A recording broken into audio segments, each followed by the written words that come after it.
Hello, everyone. I think I'm live. Not positive, but I think I am.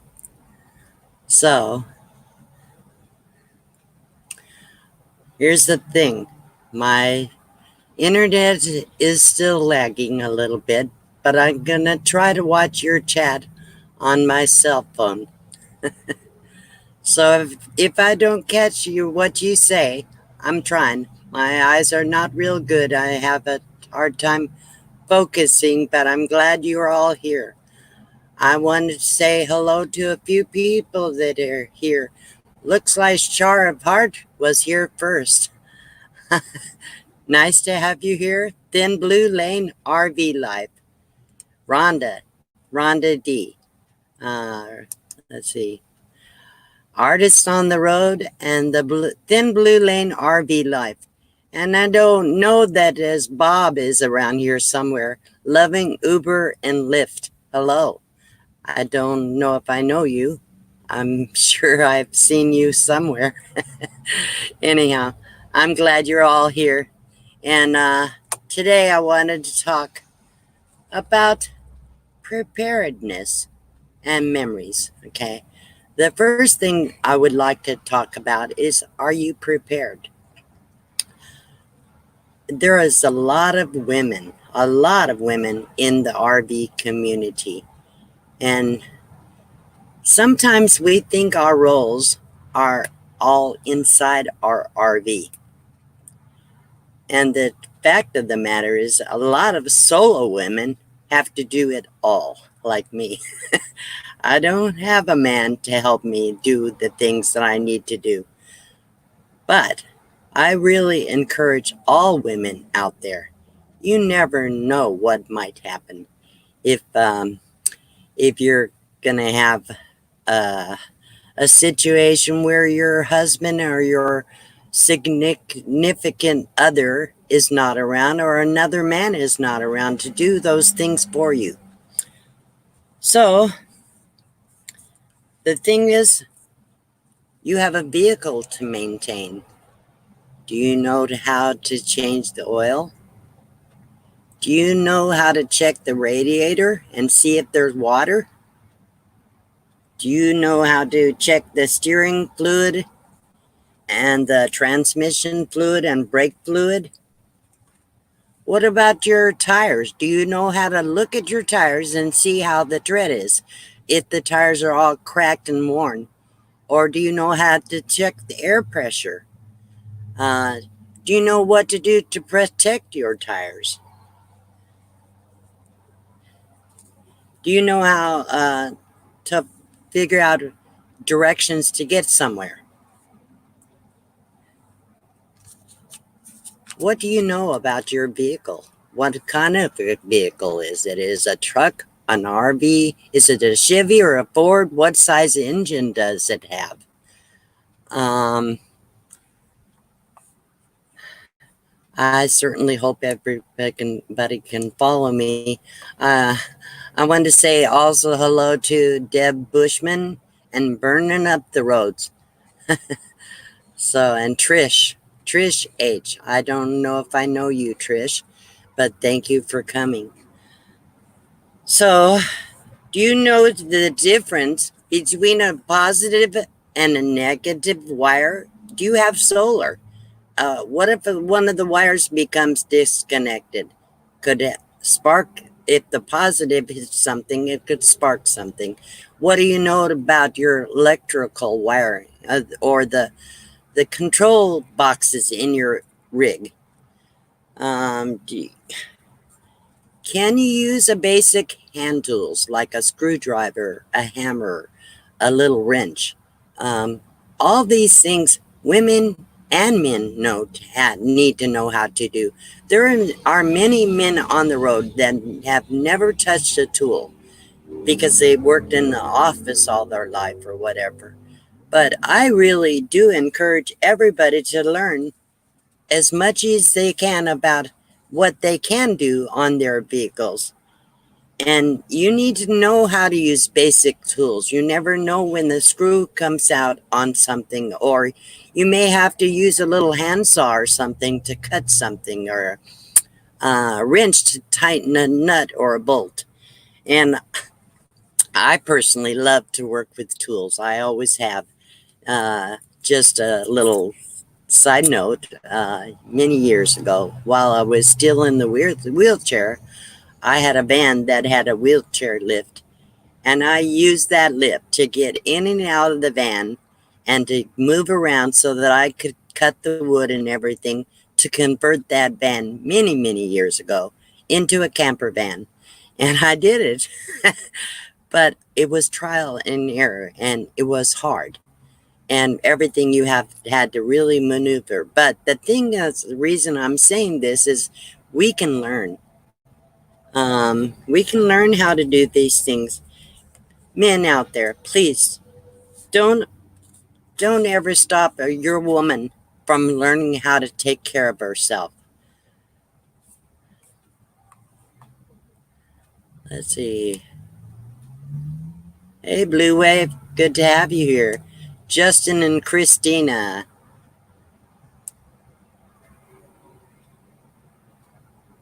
Daydream about nice things is here, and Beyond Beauty 3. Thank you. Thank you for coming, Ann S. And RV Butterfly. So I'm just glad you're all here. So let's see.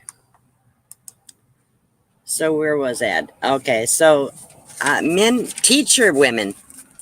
And if you don't have a man around to teach you, go on YouTube and Google and go to the library and find out things what you need to know. Because we never know if we're going to end up alone. And men, you never know if your woman is going to be around to do all the cooking and do all the cleaning and take care of the kids and do the shopping and dishes and all those things. Another thing that you need to know is how to empty your tanks. If you have fresh water, how to fill it. If you have gray water and black water tanks, how to empty them, and where to go to empty them and get water. So, and how to fill your propane tanks. You know, it's really important, and that's right. It's always good to be self-sufficient, no matter your gender or your age. That's the whole point I'm trying to make, because it's really, you know, I've been stranded on the road all by myself. Hello, proceeding onward in America. I'm glad to have you here. And New Horizons, I don't know if I said hello to you. Thank you, Susan, for coming. I love that. Just love that lady. We were talking about knowing how to take care of things, and I talked about how I was in the wheelchair. I don't know if you heard that, but even in handicapped people can learn how to take care of things if if they need to. And we just had to learn. We have to go to the library. We have to go on Google. There's a video on YouTube about every possible thing you can imagine. Thank you, Beyond Beauty. Uh, uh, let's see. Rhonda is a winner on my stream last night. That's right. Hey, Rhonda, congratulations. Hey, that's pretty cool. I never win because my internet is so slow. I can never get my answers in or anything fast enough. You guys beat me by 30 seconds at least. But a lot of times I do have the right answers. Okay, so men, you need to learn how to cook and how to clean and how to do the laundry and do the grocery shopping and plan meals and how to sew a tear in your clothing. Women, you can need to learn how to handle a budget and your checking account. Do you know how much money is in the home? Do you know how to pay the bills? Do you even drive? even in an emergency, even if you don't have a driver's license, you need to know how to drive. Because if you have to, say your husband is sick at the wheel, you may have to take over. Be ready for those things. We just never know. Hello, Nurse and Non Travel Bug. Glad to have you here. Okay, other things like survival skills. Do you know how to fish? Do you know how to clean a chicken? I bet a lot of you have done that in your youth, when you were very young. Giddy a gal gypsy adventure, hello. So, what kinds of edible plants do you have around you? You know, the world is changing all the time. We don't know with like the coronavirus out, people are really worried about their health. And who knows what's going to happen with our supplies, because the media has made it such a big deal that people are going out and emptying the shelves at the stores. They were completely out of toilet paper, paper towels, antibiotic hand uh, sanitizers, everything in the cleaning row, everything at the Walmart, the dollar store, the Family Dollar, Dollar General, everything here in Lake Havasu this week, yesterday. I had some friends that went to Walmart. They picked me up some half and half, and they said the shelves were empty, and there were people in lines lined up just to get all that stuff. I don't think that's going to help us. I made a comment early on somebody's live stream. What am I going to do if I run out of toilet paper? I have a lot of clothing. I'm going to rip it up and make rags out of it and throw it in the trash when I'm done. Anne says, sorry, she's not cleaning any chicken. Hey, well, it wouldn't hurt to know how to do those things, clean meat. What do you have? What if you have to kill a deer or something to eat? What if you have to have something to survive? Another thing is, do you know how to find a water source? What if you don't have running water somewhere? Running faucet. We all know how to put hook on a hose or put a jug under a faucet. But what if you don't have one? Do you know how to get water out of a stream? Do you even know where the nearest water source is, like a stream or a river or something? And do you know how to purify it? What's the best thing that you can purify water with? There's several ways. One thing is you can boil the water, but that takes energy. And it also takes a lot, take out some, if you can boil away some of the water. Way really is iodine. They sell little purifier tablets in the stores, and you can have a little tiny bottle and you can purify your water. Or you can set up a charcoal, and I don't know, I've never tried it, but I thought about it, like cheesecloth and charcoal filter, and you can run the water through that. It will filter out a lot of the impurities. I don't know about all the bacteria, but I think that might work. And you're right, Susan. We are spoiled. We have everything here in America, and we sometimes take it for granted. We don't have to struggle like some countries. We are so blessed to live in America. I am proud to be an American, and so Giddy Up Gal says she has a Berkey, so she doesn't have to rely on water bottles or public water. I rarely drink public water. I do use it for my dishes and laundry and all that kind of things, but I buy water, or I get free water, and I run it through a little 1-gallon water purifier. I don't have a really expensive system, but it does take out the majority of the impurities. And okay. So I hope I'm not boring you guys. I thought about it a lot. What will we do if we get in a situation where we have to survive? Uh, RV Butterfly, she said you can filter water with pantyhose too. That's a neat idea. That's a great idea. Okay, I was asking, do you know what edible plants are in your area? Here in the desert, believe it or not, a great many of the cactus are edible. And not only that, there's a good source of liquid. You can actually cut a hole in the bottom of a cactus from the bottom of the main cactus. I don't know. It's, I guess, I'm trying to think of the word. If it, the main part of the cactus that comes out of the ground, and you can cut a hole in the bottom of it and put like a tube in there, and it will drain out some liquid if you had to have it. Another thing is you can go up like close to a mountain sometimes, or and you can see if there's any moist ground in there, and dig down in the dirt. Try to find an old wash, and you can dig down in the old wash and see if there's any moisture in there. And one way to get at the moisture is put a piece of clothing or cloth or something down in it and soak up the uh, moisture. Hmm. Okay,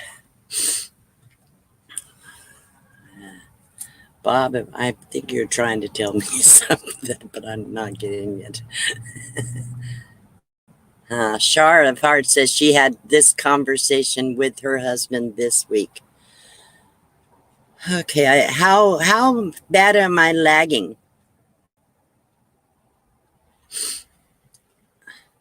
I'm going to slow it down a little bit here just to see what.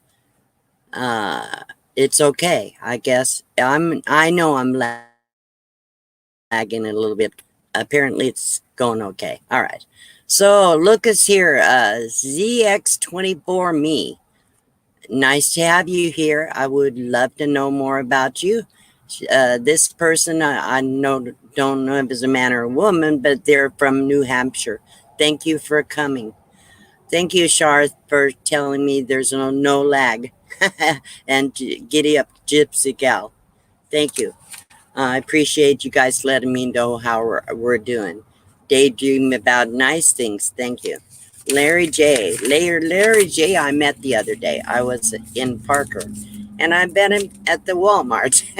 I got to meet him, and it's always nice to meet somebody that comes to your channel to subscribe and watch your videos. They're supporting you, and I hope you all guys always remember to be nice and friendly to people when they do come up to you.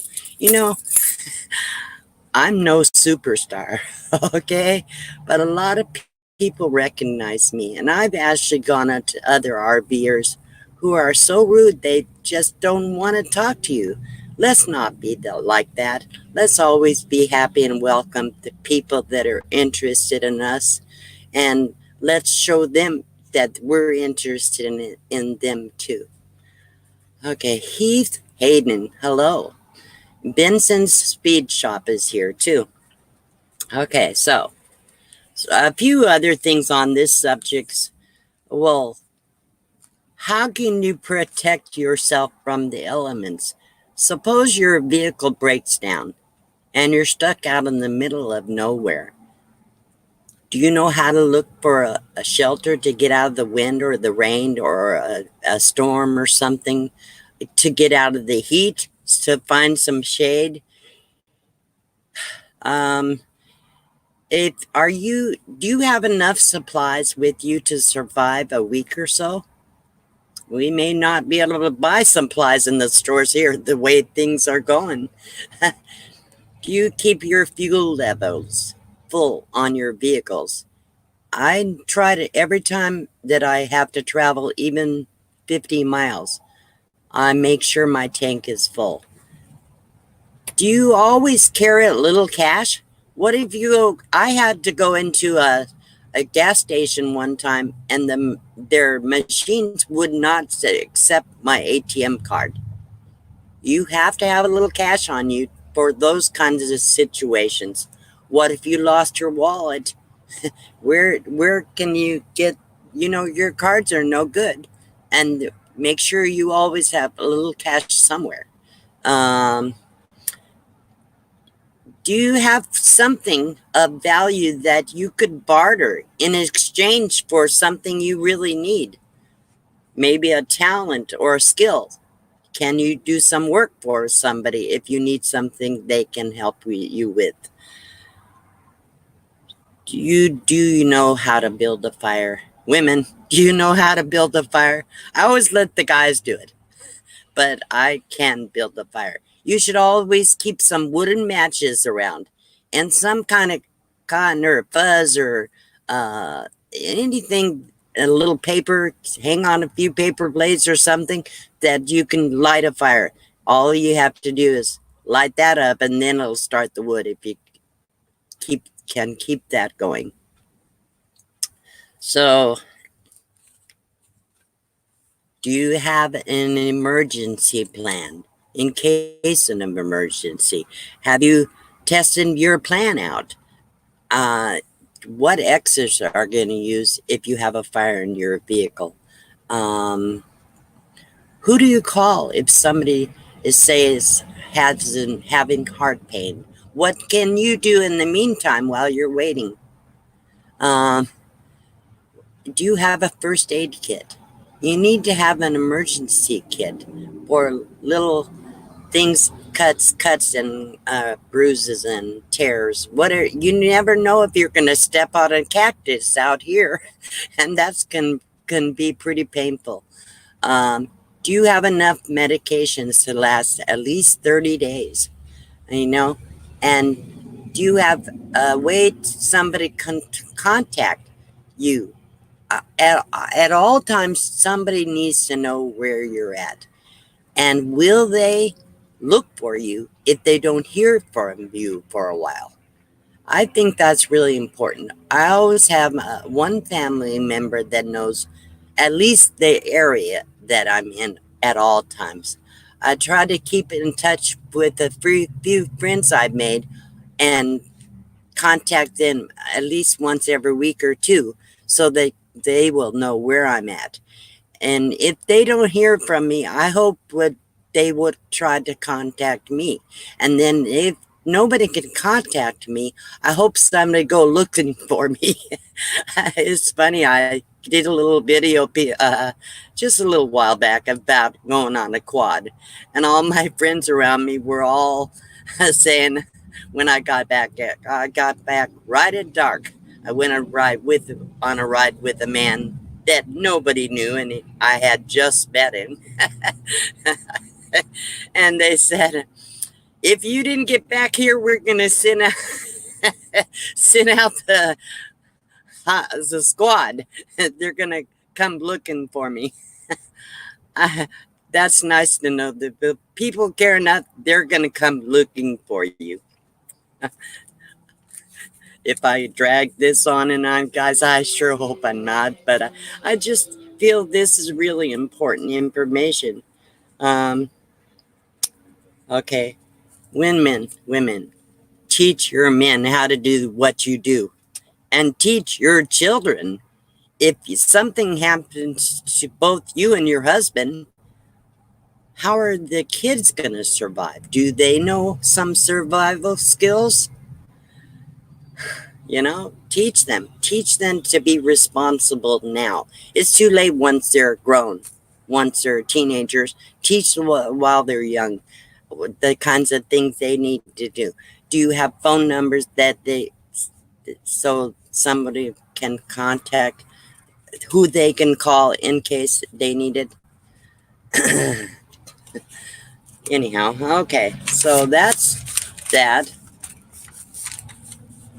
So teach women to do the things that most people consider a man's job. Teach men to do the things that most people consider to be a woman's job. If you are left all alone, God forbid, are you ready and prepared to do it all by yourself? Okay. Do you carry a card on you in your wallet or your purse that has all the major necessary information somebody would need, say, if the paramedics or the hospital or the doctor or if somebody is around you needs to have to in an emergency situation? Are you ready for everything you possibly can be? I know that I'm not completely ready. I had a good little backpack filled with my 72-hour kit. I pretty much gave it away to people that needed it. I emptied it. I gave everything away. But you, I had like a lightweight solar blanket. I had a jug for water. I had water purifying tablets. Make sure you have a flashlight, some wooden matches, some rope or string, paracord, all those kinds of things. So you can go online and YouTube, and I'm sure there's going to be tons and tons of videos out there about the kinds of things you need to be prepared. Let's see what else. So, if you don't have everything you need, or you don't know all the things you need to know, get busy. Start learning. Start finding out all these things and start slowly, a little bit at a time, accumulating the little things that you need just to be a survivor. So don't wait, because we never know what will happen tomorrow. We can't know everything, but we can try to be ready to handle most situations in an emergency. Okay, let's see. Bear with me, people. Give me a second to pull my thoughts together. At one point, I'm going to beg. You know, I've heard so many parents say, kids need to be kids. That's right. They do. That's their job, is to play and have a good time. But kids also need to be taught how to take care of themselves. We may not always be here to do everything for them. Okay. I thought I'd do a little fun thing. Johnny's Journey's here. The Modern King. I don't know the Modern King. Welcome. Richard Lake. Who else? Okay, I hope I'm greeting everybody. But so when I was young, we played a game on the road. It was fun. We always took we probably a lot of you have played this road. It's a road game, great for the kids, but it's also fun for adults too. And I'm gonna do a little part of the game for you guys. And I want as I do it, I would like you to think of the channels you would say, who would you would take. So I'm going on a trip, and I'm gonna take Adventures in the Heartland, and I'm gonna take Blue Wave Odyssey for sure. I'm gonna take Camper Life. I'm going to take Daydream About Nice Things and Endless RVing. I'm going to take Full Time Dream.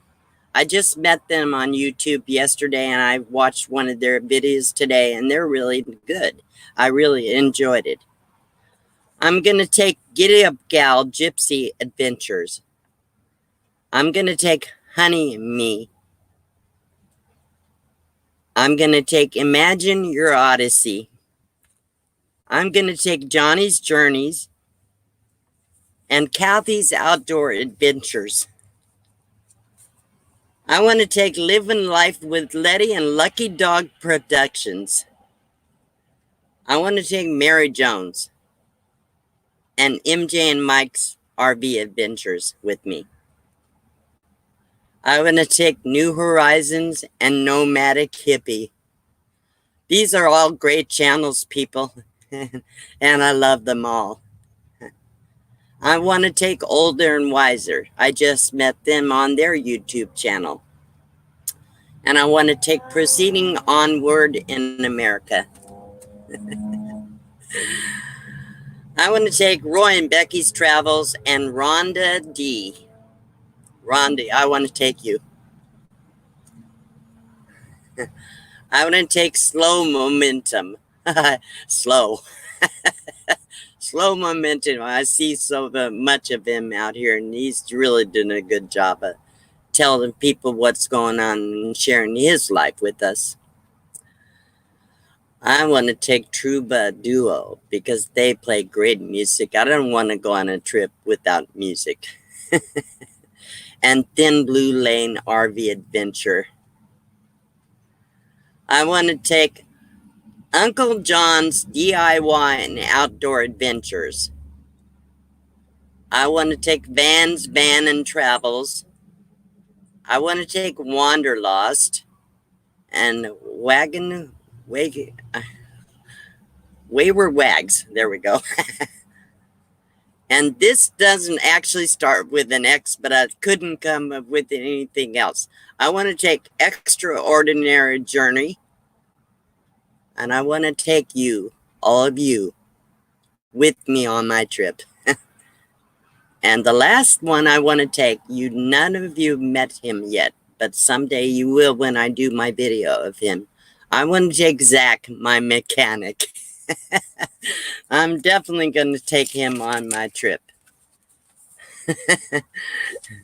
So hopefully you guys have in mind some special channels.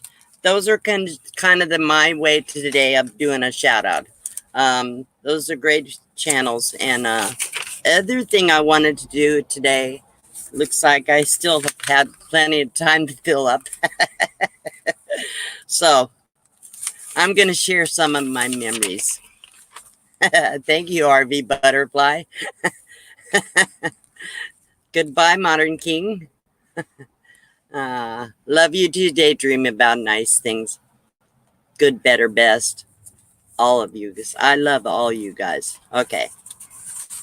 Okay, let's see if I can find my notes. You know I have to use notes. Okay. All I have to do is find the notes. Here we go. Okay.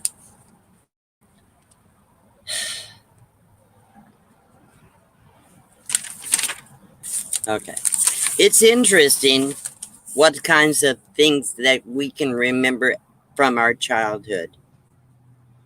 I remember a lot of bad stuff, but I try to focus on the good stuff.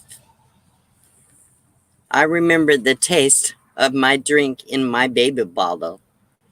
I always told my mom all those years as I was growing up, Mom, I remember what you had in the bottle. I don't know what it was, but I still remember the taste. My brother used to steal my bottle out of my crib. He was a little over a year older than me. And when I became an adult and I had some kids of my own, I finally figured out what it was. My mom used to make grape Kool-Aid and she put carob syrup in it. I never knew what the taste was, but I knew what the taste was in my mind, what it tasted like. And I made some Kool-Aid one time for my kids. I ran out of sugar and I used the carob syrup. And sure enough, that's what it was. And when I asked my mother later about it, she said, yep, that's what I did. I used to put the carob syrup in the Kool-Aid. So that's a interesting memory. I remember when I was about 6 years old, we lived in a great big, I don't know, probably 10, 20-story building in Chicago. And we used to go in the elevator to get down to the bottom in order to walk to school. And I remember one day, the elevator stopped halfway between floors. I was only about 6 years old. I was scared to death. And I got stuck in that elevator for, I don't know. It's probably seemed like 10 hours, but I'm sure it was probably up at an hour. And finally, somebody saw that the elevators were stuck and they figured out that I was in there. And they got the door open and they had to pull me up out of the elevator. That was not a great memory, but it was interesting. Now I know why I get such queasy feeling every time I get in an elevator. I remember my mother. She didn't have much, but she collected salt and pepper shakers. And always on her birthday and Christmas and Mother's Day, us kids would get together our change and go to the thrift store or the five and dime or whatever and buy her salt and pepper shakers. It was really the only possession my mother managed to somehow find a place in the car when we traveled for her. And she still had a few of them when she died. And I think my sister that's just younger than me has some of them. Anyhow, that's a good memory because it reminded me of something that my mother loved. And I was not close to my mother growing up. But as I became an adult, I started looking back and realizing she really tried hard. She did the very best she could. Here we go. Okay, that's enough about that. uh, I remember the time when we lived in Desert Hot Springs. It's a probably 20-mile drive, or not even 20 miles from Palm Springs, California. And I remember that I was in at the school in the classroom after school, and my teacher would let me pull out the auto harp. It's a stringed instrument with buttons that you push for the chords. And I remember I used to play every day after school as much as I could. Play the guitar, auto harp, and sang. And one day the teacher came in and she came in with my mother. She had called my mother to school to tell her that she had to come over to see what her daughter was doing. And my mother was so proud. Back then I could sing. And I always loved music and I always loved musical instruments. Hello, meant to be our being. I'm glad to see you're here. I'm not following the chat very well. Our vision nomadic living. Hello. I'm trying, but I just can't. It's so slow coming in after I'm talking, and plus my eyes are so bad I can't see everything, but I'm trying. Okay. Um, so, so my mom was really excited and she told that story to everybody. So now I'm telling it. I remember my grandparents' home. We used to go to a little town called Ferndale, just outside of Detroit, Michigan.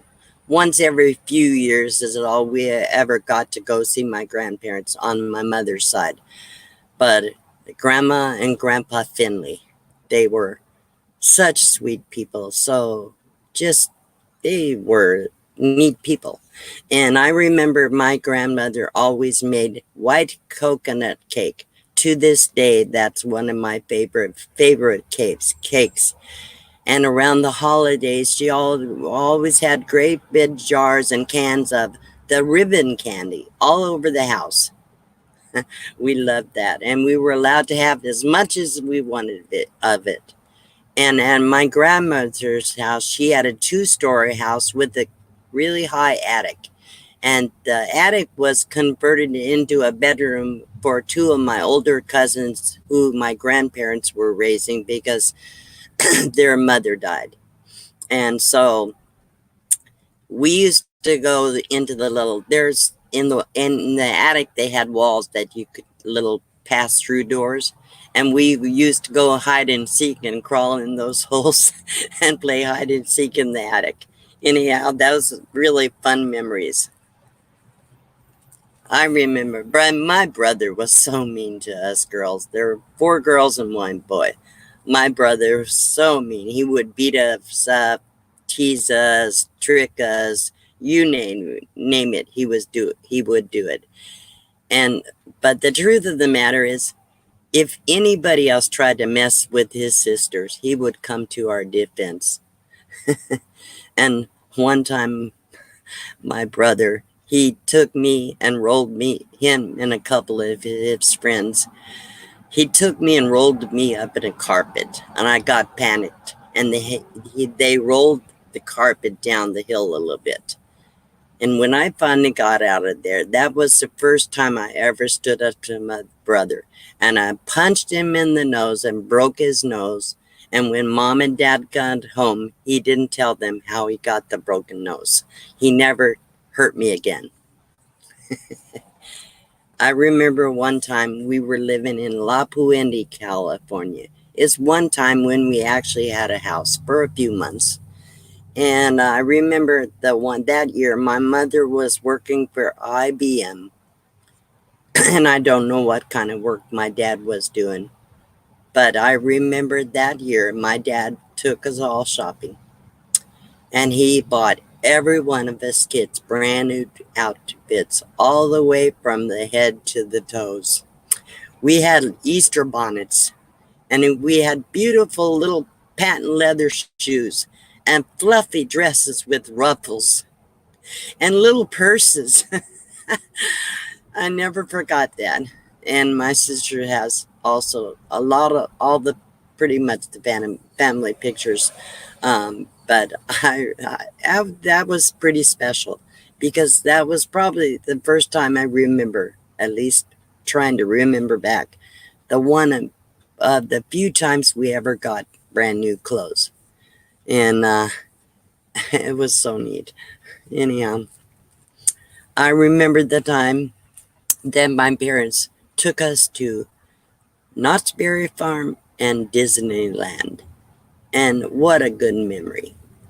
And I don't know if I shared this with you in the past, but um, when my mother passed away, most of us kids didn't have a whole lot of pleasant memories about my mother. And actually, not very pleasant memories about my dad either. But she was dying of cancer, and she was in a hospice. Uh, the hospice people came out to the house to take care of her. And when she finally passed, hospice wanted to help us kids get through it. And um, they got us all together in a room, and they said, were your worst memories about your mother? And they said, they had us write it down on a little piece of paper. And they took a piece of foil and spread it out about, I don't know, a foot wide, and made a aluminum bowl out of it. And they had us take all our bad memories that we wrote down on a little piece of paper and put them in the basket. And then we lit that basket of those bad memories, and we burned away all the bad memories.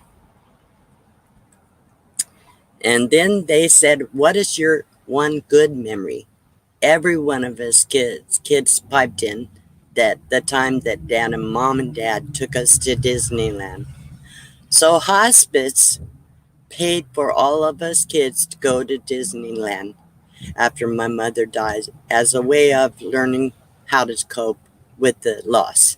And that was pretty special. We all dressed up in crazy clothes, different colors, tops and bottoms, and we wore opposite sock, like a green sock on one foot and a purple sock on the other.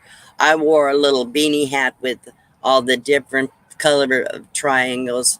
One of my sisters, I think, had a little whirly bird on her hat. We wore different shoes on each foot. That was so much fun. Okay, I haven't seen the comments for a while. I know I should scroll. Uh, anyhow, I'm sorry, people. I feel bad that can't keep up with you. So I have about 15 minutes left. Um, I do a Sydney. I don't know who's coming on next. If somebody could type it in, who's coming up after me, and people, when I do end this stream, I hope you will go over to see their stream. Hello, James. James Cantonese. Thank you for coming. Okay. All right. So, okay, what's one of the last things I'm going to share with you about this?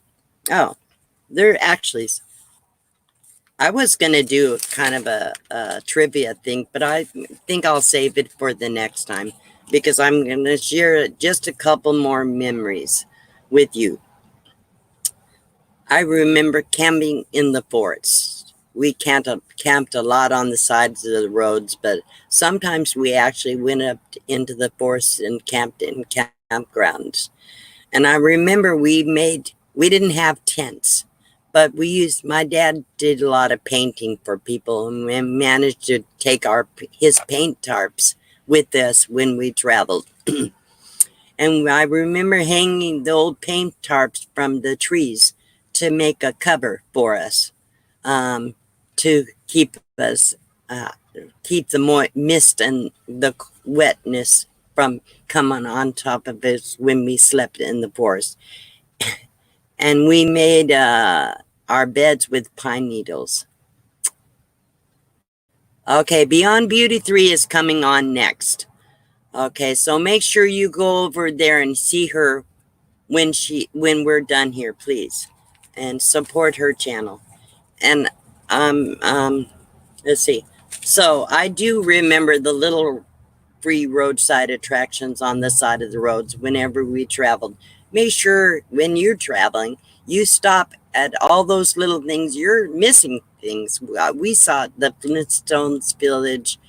We saw the what is this? Santa's Village and all kinds of things. We actually camped in a lot of the national forests when we were kids while we were traveling.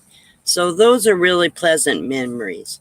I have one other memory is that when we lived in Arkansas, in a great big old broken down house, I guess, I don't know how we got that, but it didn't have any running water, electricity, or anything.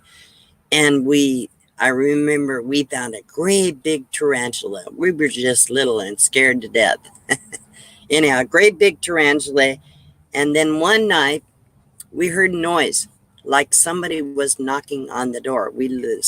You peeked out the broken windows and broken the holes in the door and stuff to see who was out there, and we never could see anything. When we got up the next morning, there was a little dog sitting on the porch, and we named him Tippy, and we kept him as long as we were there. And in that same place, the neighbor had a horse, and we snuck up on the horse and did bareback riding on him. So I remember taking showers under the corners eaves of the house when we didn't have any running water. So the water, when it rained, it poured down and we got a really good shower. Um, and so I remember my sister. Well, I haven't given the names of my sisters or my brother, and I haven't been given permission from them. And I wondered so many times if they even saw my videos, but I do know they do. I had a sister one here on my last live stream on last week on Sunday. And she was on this live, she watched the live stream on Friday. And she commented, that meant so much to me that my family is interested.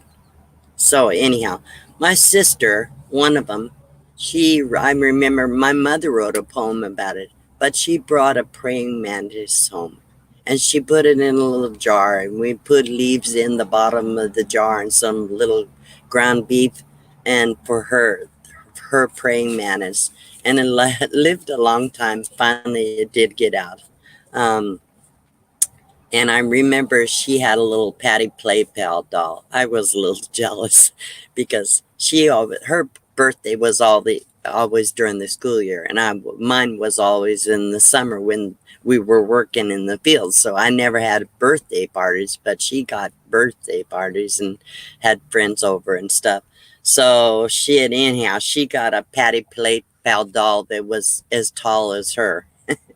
And I remember I had a little doll, and my sister cut all the hair off of the doll. It made me so bad, so mad. I never forgot that. She had a little blonde haired doll, and I had a dark haired doll, and she cut all my doll's hair off. And I remember one year we were living, I think, in Burbank, California, or somewhere around the Hollywood area. And we didn't have much when we were kids. We really didn't. But I remember one year, my mother and all of us kids got together, and we went to the thrift stores, and we found a bunch of old dolls that were not in too bad a condition. And we brought them all those dolls home and different stuffed animals and things like that. I know we didn't spend much because mom couldn't, but we brought all those little toys home and we cleaned them up. We used soap and cleanser and rags and whatever, and we cleaned them up and fixed on the hair on the dolls and everything. And my mother could sew, and we got to get a bunch of old clothes that we couldn't wear anymore, and we cut it up, and my mother made patterns with newspapers and made little doll outfits for all those little dolls, and we gave them to the poor.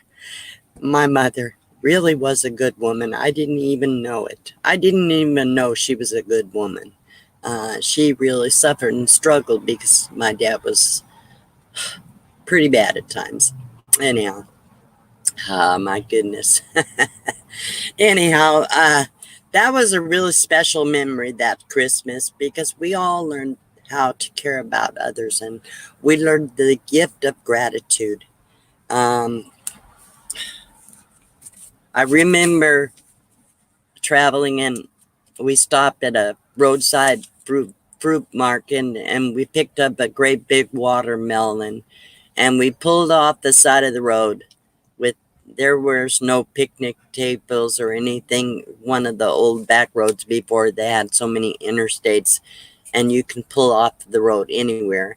And we took that watermelon, we cut it all up and we ate that for a meal. And then where we stopped there was a little lake and we all got out and went swimming in the lake. We also swam in the ponds and things like that. My baby sister, she was a swimmer and she never got a sunburn. She was very light skinned, but she was brown as a brown comes at the end of every summer. She could swim by the time she was 3 years old because my mother, a lot of years, worked as a motel maid, and she would take my baby sister with her to the motels when she worked, and everybody doted on my baby sister, and they taught her how to swim in those swimming pools. That's pretty cool. So what else? Okay, I can remember building like a soapbox derby car out of skateboards and old scrap wood. We built airplanes out of scrap wood. Um, we just we entertained ourselves back then. We didn't have tablets and cell phones and all these gadgets that we give our kids today. I think children are losing their imagination. It's so important to make them imagine things, learn how to play things without everything being handed out to them, learn how to make a toy. When I was very young, like I said, I loved music. And I can remember taking old cereal boxes and cutting a hole in the side of the box and taking rubber bands and stretching them at different strengths wrapping them around the box and making a musical instrument. Say, Johnny's, after I became diagnosed with this new, they said that I was making it. Huh. Yeah, right. I know. Doctors, everybody thinks if you have a health problem and you can't see it, that it's all fake. I'm sorry. I wish I could have followed your chat a little better, but I'm so grateful that you came to hear me and spend time with me. And I hope that I put out a stream that you enjoyed and that you will come back the next time. Hello, RB Dog. If I missed anybody, I'm really sorry. I love you all. You, Lily Gypsy's child, is in the room, and everybody's here. And I just feel so blessed that I have these so many wonderful friends that support me and help me. So make sure you go over to Beyond Beauty 3 to her live stream, and she's going to be on next. And I want to thank Bob from Blue Wave Odyssey for uh, watching out for me through these streams and helping me get through them. And I just thank you all. I'm going to go ahead and close this stream. And the last thing I want to say is get prepared. You never know what tomorrow will bring. Be ready and find things that find joy. Look at your memories. Look at the positive stuff. We all had struggles. Everybody struggled. Everybody has bad things in their life. But it's more important to focus on the good things. And it brings you joy and pleasure. So thank you all for coming. I sure hope you'll keep coming back. I don't know how long I can keep up the live streaming with my bad internet. I think I drive you guys crazy with the lagging. But anyhow, I just thank you all. And I think that's probably going to be enough for today. Looks like Bob from Blue Wave put in a link for Beyond Beauty 3's uh, link to do a raid for her. So let's go on over there and support her channel. She's really fun. I watched her the other day and I really enjoyed her. So thank you all. I really appreciate your support and your love. And let's support everybody. Bye bye.